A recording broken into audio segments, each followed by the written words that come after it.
சாப்பிட்டவங்களாம் உயிரோடு இருக்காங்கல்ல, அது ஒன்றும் பிரச்சனை இல்லைல்ல. சரி, இனிமேல் அப்படி தயாரிக்கிங்கன்னு சொல்லிவிட்டு அது யாருக்கு ஒப்பந்தம் கொடுத்தோமோ அதை நீக்கிட்டு வேறு வேலையை பார்த்து போகணும். இதுவே ஒரு தேசத்தின் மிகப்பெரிய பிரச்சனை, ஒரு நாட்டின் பிரச்சனையை கொண்டு போகிறது. அப்படி கோயில், லட்டு, பூந்தி, சிலேபியை விட்டே வெளியில் வர மாட்டீங்களே நீங்கள். எங்கள் பசி, எங்கள் நாட்டு மக்களின் பிரச்சனை 1 கோடி இருக்குது. உங்களால் உருவாக்கப்பட்டது, ஆட்சியில் இருக்கிறவங்களாலே உருவாக்கப்பட்ட பிரச்சனையே ஏகப்பட்டது இருக்குது. அதை பற்றி பேசவே இல்லையே நீங்கள். இப்போ ஒரு பிரச்சனையில் லட்டை பிடிச்சிட்டு கிளம்பிட்டீங்க. சரி, அதில் அவங்களுக்கு அந்த மாதிரி செஞ்சுருக்கக்கூடாது அப்படின்னா அது தவறு. அந்த தவறு யார் அதை செஞ்சாங்களோ அவங்கக்கிட்ட தான் விசாரிக்கணும். ஒரு ஒப்பந்தம் கொடுத்துருப்பாங்க ஒரு நிறுவனத்துக்கு, அப்படித்தானே அது. அப்போ ஏன் இந்த மாதிரி வேலையை செஞ்சீங்கன்னா அவங்கள தான் கேட்கணும். அதை விட்டு நாட்டின் பொது பிரச்சனை மாதிரி இதை கொண்டுகிட்டு போகிறது இது சமூக நீதி இல்லை, அநீதிங்கிறோம். இப்போ எங்கள் ஐயா 10.5 நீங்கள் கொடுத்துருக்கீங்க, அவர் கேட்டது 20, நீங்கள் 10.5 கொடுத்துருக்கீங்க. படையாட்சி எவ்வளவுன்னு எண்ணிட்டீங்கன்னா அது 8 தான் வருதுன்னு கொடுத்தீங்கன்னா எங்கள் ஐயா எதிர்க்க போகிறாரா என்ன? நீ எடுத்து கொடுக்குற, எண்ணி கொடுக்க மாட்டேற. நீ அள்ளி கொடுக்குற, அளந்து கொடுக்க மாட்டேற. சரி, அருந்ததிற்கு 3 விழுக்காடு கொடுத்தீங்க, 3 விழுக்காடு எண்ணுனீங்களா? சரி, அவங்களுக்கு 3 விழுக்காடு அப்படியே கொடுத்துட்டீங்க. நாங்கள் கல்லர், மறவர், அகமுடையர்னு இருக்கோம் எம்பிசியில். எங்களுக்கு தனித்தனியாக கல்லருக்கு எவ்வளவு, அகமுடையருக்கு எவ்வளவு, மறவருக்கு எவ்வளோன்னு எடுத்து கொடுத்தீங்கள? என்ன உங்க எனக்கு இல்லை, எல்லாம் ஓட்ட குறி வச்சே நகர்ந்து போனீங்கன்னா நாட்டை காப்பாற்றுறது யாரு?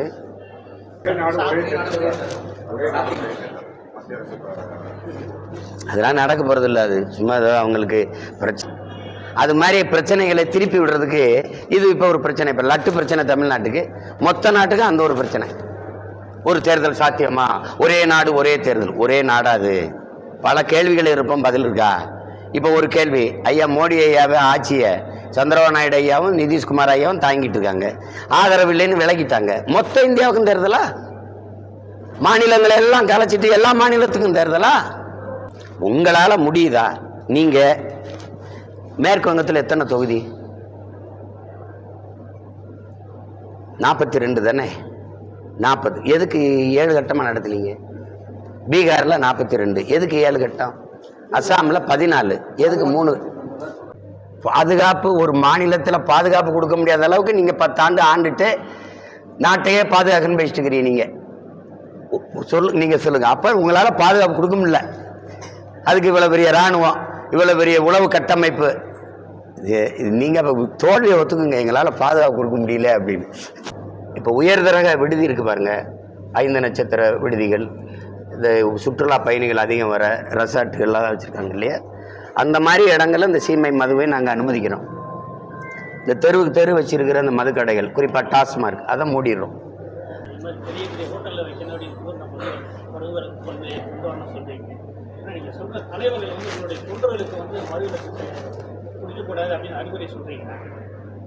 சொல்கிறோம்ல, எழுதுறாங்கல்ல பத்திரிகையில், மது வாடையே இல்லாத மாநாடு நடந்ததுன்னா நாம் தமிழர் கட்சி மாநாடுன்னு எழுதுனது உங்களுக்கு அனுப்பட்டா? அத்தனை ஆயிரக்கணக்கான லட்சக்கணக்கான 2 லட்சம் 3 லட்சம் பேர் கூடின இடத்துல ஒரு கடையில் குடிச்சிட்டு தகராறு பண்ணால், ஒரு இடத்துல சாப்பிட்டு காசு கொடுக்காம போனால் அப்படின்னு செய்தி நீங்கள் படித்தது உண்டா? ஒழுங்காக வருவார்கள், ஒழுங்காக செல்வார்கள். இருக்கல மிகப்பெரிய பாதிப்பு, பொருளாதார பாதிப்பு உங்களுக்கு தெரியும். உங்களுக்கு தெரியல, பொருளாதார அடிமை எந்த காலத்திலும் விடுதலை அடைய முடியாது. ஒரு நாடு பொருளாதார விடுதலை அடையலைன்னா அடிமை தான். ஐஃபோனு அமெரிக்கா, சாம்சங்கு சீனா. அப்போ எல்லார் கையிலையும் ஒரு கையில் அமெரிக்கா இருக்குது, இன்னொரு கையில் சீனா இருக்குது. 2 கையில் தான் இந்தியா நடந்துகிட்டு இருக்கான்.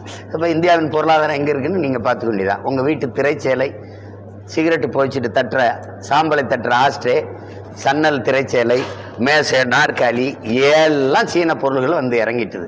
ஒரு பொருளாதார படையெடுப்பே அவன் செஞ்சிட்டான். இதில் பாதிப்பு இல்லைன்னா எப்படி சொல்ல முடியும்? பாதிப்பு இருக்க தான் செய்யும். ஜனநாயகத்தின் பாதுகாப்பு கூட்டணி தான் சொல்கிறாங்க. ஜனநாயகத்தின் பாதுகாப்பு கொள்கை தான், கூட்டணிலாம் கிடையாது. எனக்கு முன்னத்தியராக இருந்த எங்கள் அண்ணன் பெரியவர் தமிழரசன் சொல்கிறார், சாதி மதம் இந்த சாராயம் இந்த போதை புரட்சியை தடுக்கிற கொடுமையான ஆயுதமாக இருக்குடாங்கிறார். இப்போ அதை தாண்டி சாதி மதம் சாராயம் பணம் திரைக்கவர்ச்சி இது 5 காரணிகள் பெரிய இடையூறா இருக்கு. அதுக்கு திமுகவோட பி டீம் அதிமுகன்னு சொல்றீங்க அடிக்கடி, அதுக்கு என்ன காரணம்னு சொல்ல முடியுமா? பீட்டின்னு சொல்லல, ரெண்டுக்கும் கொள்கை வேறுபாடு இல்லைன்னு சொல்றேன். அதாவது ஒரே கட்சின்னு தான் சொல்றேன். இந்த கொடியில அண்ணா இருப்பார், அங்க இருக்க மாட்டார். வேற இங்கேயும் திருட்டு இருக்கும், அங்கேயும் திருட்டு இருக்கும், இங்கேயும் உடல் லஞ்சம் இருக்கும், இங்கேயும் மண்ணாளி விற்பாங்க, மலை குடஞ்சி விற்பாங்க, இங்கேயும் சாராயம் இருக்கும், அங்கேயும் சாராயம் இருக்கும். ஏன்னா இங்கேயும் ஒரு ஃபார்மாலிட்டிஸ்லாம் தெரியுமில்ல அப்படின்னு கேட்பாங்க. நீங்கள் பணியிட மாற்றத்துக்கு வர்றீங்கன்னு வைங்கள, தம்பி நீ ஃபார்மாலிட்டிஸ்லாம் தெரியுமில்லன்னா, ஆமாம் ஆமாம் என்ன போனதில் 40 கொடுத்தோம், இப்போ கூடிருச்சு 60, இவ்வளவுதான். ஆனால் அதே தான். அப்போ நீங்கள் இதில் என்ன மாற்றம் கண்டுட்டீங்க திமுக அதிமுகவுக்கு? ஒன்றும் கிடையாது. அப்போ அதனால் இது ரெண்டும் ஒரே கோட்பாட்டை கொண்ட கட்சிகள். காங்கிரஸுக்கு பிஜேபிக்கு என்ன மாறுதல் கண்டுட்டீங்க? இப்படி பார்ப்போம். இந்த நீட்டு தேர்வை கொண்டு வந்தது, ஜிஎஸ்டி, இந்த என்ஐஏ, என்ஆர்சி இதெல்லாம் கொண்டு வந்தது யாரு? இதெல்லாம் எல்லாத்தையும் கொண்டு வந்தது அவங்க தானே. அதை அவர் செயல்படுத்துறாரு. காங்கிரஸ் கொண்டு வந்தது நான் செயல்படுத்த மாட்டேன்னா ஐயா அவன் சொல்லலை. இலங்கையில் எங்க மக்கள் என்ன நினைக்கிறான்னா, எனக்கு அதிபராகணுங்கிற ஆசை, அது விடு, அது இல்லை, இயலலை. ஆனால் ஒரே கருத்துருவாக்கத்தில் ஒற்றுமையாக தமிழ் மக்கள் நிற்கிறோம்னு காட்ட தேவை இருக்கு. அதுக்கு ஒரு ஆளை நிறுத்தி நாங்கள் வாக்கு செலுத்த வேண்டியிருக்குது. அதுதான் அந்த பொது வேட்பாளர்.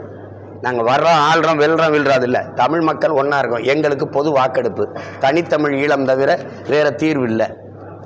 அதுக்கு தான் அதை தான் நோக்கி போகணும். அது இன்னைக்கு இல்லை, நாளைக்கு இல்லை, நாளை மறுநாள் கூட நடக்கலாம். அதுக்காக தான் அந்த தேர்தல் நடக்குது. அதை நாங்கள் ஆதரிக்கிறோம். மைக் இல்லை, உறுதியா மைக் இல்லை. சின்னம் என்னன்னு சொல்றேன். ஆனால் வேற சின்னம், வேற சின்னம்னா என் எண்ணத்துக்கு ஏற்ற சின்னம். தென் தமிழகத்திலிருந்து சென்னைக்கு தலைநகர் சென்னைக்கு போகிறது பல இடையூறுகள், பல கிலோமீட்டர் டிராவல் பண்ண வேண்டி இருக்குது. அது தமிழகத்தினுடைய தலைநகரம் மாற்றணுமா இல்லை தமிழகத்தை 2ஆக பிரிக்கணும்? அதில் 2ஆக பிரிக்கணும், 3ஆக பிரிக்கிறலாம் சும்மா அதை பிஜேபி பேசிட்டு தெரியும். முதல் உத்தரப்பிரதேசத்தை பிரி, எத்தனை தொகுதி இருக்கு? 400 தொகுதிக்கு மேலே வச்சிருக்க. உத்தரப்பிரதேசம் 2ஆக பிரி, ஏன் பிரிக்க மாட்டேன்? அது அவளும் ஓட்டு அதானே. என்ன ராஜா நீ அதெல்லாம் சும்மா தான் பேசிட்டுருப்பாங்க. நாங்கள் கொடுத்ததை 5 தலைநகராக மாற்றணும்னு நினைக்கிறேன். சின்ன சின்ன நாடுகள்லாம் அப்படி தான் வச்சுக்கிறது. இப்போ நமக்கு ஒரே இடத்துல எல்லாம் கல்வி மருத்துவம்லாம் கிடைக்குங்கிறதுனால மக்கள் கிராமங்களை காலி பண்ணிவிட்டு அங்கே குவியறதுனால பிரிங்கி வழியுது. அப்போ நம்ம என்ன செய்யணும்னா 5ஆக பிரிக்கணும். இப்போ நாங்கள் என்ன சொல்கிறோம், கலை பண்பாட்டுக்கு மதுரை, தொழில் வளர்ச்சிக்கு கோவை வச்சுக்கிடுவோம். இப்போ திரைக்கலை, கணினி, இந்த கப்பல் போக்குவரத்து இதுகளுக்கு நம்ம சென்னையை வச்சுக்கலாம். இப்போ இந்த ஆன்மீகத்துக்கு வழிபாட்டுக்கு நம்ம மெய்யலுக்கு கன்னியாகுமரியை வச்சுக்கலாம். அப்போ அந்த மாதிரி ஒரு 5 தலைநகரங்களை பிரிக்கும்போது நிர்வாகத்துக்கு திருச்சியை வச்சிடலாம். ஏன்னா இப்போ எதுக்கு திருச்சின்னா எம்ஜிஆர் அதை தேர்வு பண்ணார். அதுக்கு காரணம் என்னென்னா, தமிழ்நாட்டில் எந்த பகுதியிலேருந்து வந்தாலும் ஒரே நாளில் திருச்சிக்கு வந்துட்டு திரும்பிடலாம். ஆனால் நீங்கள் சென்னைக்கு வரணுன்னா கன்னியாகுமரியில் வர ஒரு நாள், அங்கே ஒரு வேலையை செஞ்சுட்டு திருப்பி வர ஒரு நாள், 2 நாள் 3 நாள் செலவு பண்ண வேண்டியது இருக்குது. அதனால தான் பாருங்கள், எல்லா கட்சியும் மாநாடை திருச்சியில் தான் போடும். ஏன்னா ஒரே நாளில் வந்துட்டு திரும்பி போயிடலாம். அப்போ திருச்சியை மையப்படுத்தி அதை நிர்வாக தலைநகராக மாற்றணும். அப்படி மாற்றிட்டிங்கன்னா, ஒரு எளிய உதாரணம், ஒரு வெள்ளம் இப்படி இருக்குது, இங்கே வச்சுட்டீங்க, எல்லா எறும்பு ஈயும் இங்கே குவியும். 5ஆக உடச்சி அங்கங்கே வச்சுட்டீங்க, அங்கே சேர்ந்துடும், நெரிசல் இருக்காது, வாழ்விடத்திலே வளர்ச்சி வந்துடும். சென்னையில் என்ன கிடைக்குமோ அது என் மக்களுக்கு மதுரையில் கிடைச்சிரும். சென்னையில் என்ன கிடைக்குமோ அது கோயம்புத்தூரில் கிடைச்சிரும். சென்னையில் என்ன கிடைக்குமோ அது இப்போ கன்னியாகுமரியில் கிடைச்சிரும். சென்னையில் என்ன கிடைச்சது வர அது திருச்சியில் கிடைச்சிரும். அப்படி வரும்போது உங்களுக்கு சரியாயிரும். அதுதான் அது கொஞ்சம் காலம் எடுக்கும். ஆனால் எம்ஜிஆர் அது தொடங்கி செஞ்சுருப்பார். அது அன்றைக்கு இருந்த ஐயா கருணாநிதியெல்லாம் விரும்பலை, அதை எதிர்த்து பேசி அதை முடக்கி போட்டாங்க.